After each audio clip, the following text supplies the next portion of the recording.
एक गांव में राम सिंह नाम का एक किसान रहता था। कई वर्ष पूर्व उसकी पत्नी की मृत्यु हो चुकी थी।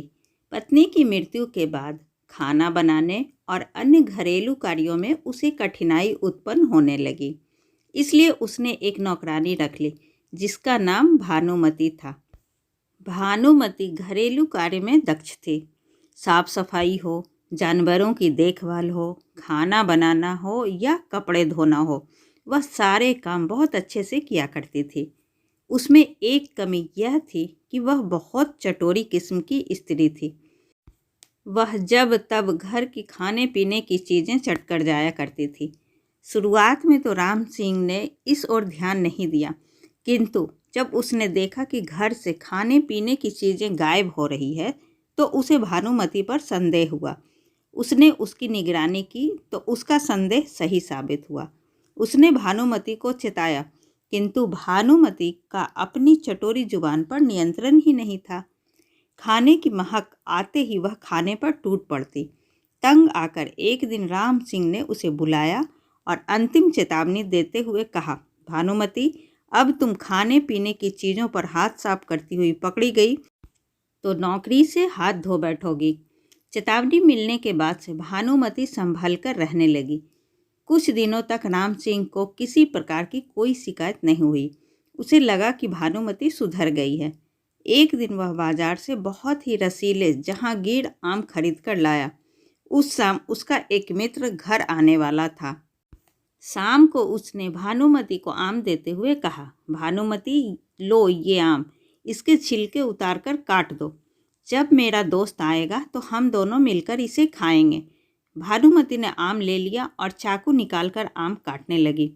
उसे आम बहुत पसंद थे। आम काटते हुए उसका जी ललचाने लगा। उसने स्वयं पर नियंत्रण रखने का बहुत प्रयत्न किया, किंतु नहीं कर पाई और आम काटते काटते ही उसे पूरा खा गई। आम खा लेने के बाद वह डर गई कि जब राम सिंह को पता चलेगा तो वह उसे नौकरी से निकाल देगा। वह किसी तरह से खुद को और अपनी नौकरी को बचाने का उपाय सोचने लगी। थोड़ी देर बाद वह राम सिंह के पास गई और उसे एक चाकू देते हुए बोली, मालिक, इस चाकू की धार कम हो गई है। इससे आम के छिलके ठीक से उतर नहीं रहे हैं। इसकी धार तेज कर दो। राम सिंह चाकू की धार तेज करने लगा। उसी समय उसका मित्र आ गया। भानुमति ने दरवाज़ा खोला और वहीं से राम सिंह की ओर संकेत कर बोली, आप यहाँ से भाग जाइए। मालिक जाने क्यों क्रोधित हैं और आपकी नाक काटने की तैयारी कर रहे हैं। देखिए, चाकू की धार तेज कर रहे हैं। यह देख राम सिंह का मित्र डर गया और वहाँ से भाग गया। दरवाजे की आहट राम सिंह ने सुन ली थी। वह बाहर आया और भानुमति से पूछा, कौन आया था? भानुमति बोली, आपके मित्र आए थे और मुझसे आम छीनकर भाग गए। वो देखिए, भागे चले जा रहे हैं। यह सुनकर राम सिंह चाकू हाथ में लिए ही अपने मित्र के पीछे यह चिल्लाते हुए दौड़ा, मित्र, आधा मुझे तो देता जा। राम सिंह की बात जब उसके मित्र के कानों में पड़ी तो उसने सोचा कि राम सिंह उसकी आधी नाक मांग रहा है, इसलिए वह और तेजी से भागने लगा। कुछ दूर तक राम सिंह ने उसका पीछा किया, फिर थक हार कर घर लौट आया। उधर भानुमति आम चट करके अगली चोरी की तैयारी करने लगी। ऐसी ही अच्छी और ज्ञानवर्धक कहानी सुनने के लिए प्लीज़ आप मेरे चैनल को सब्सक्राइब ज़रूर करें। तब तक के लिए बाय बाय।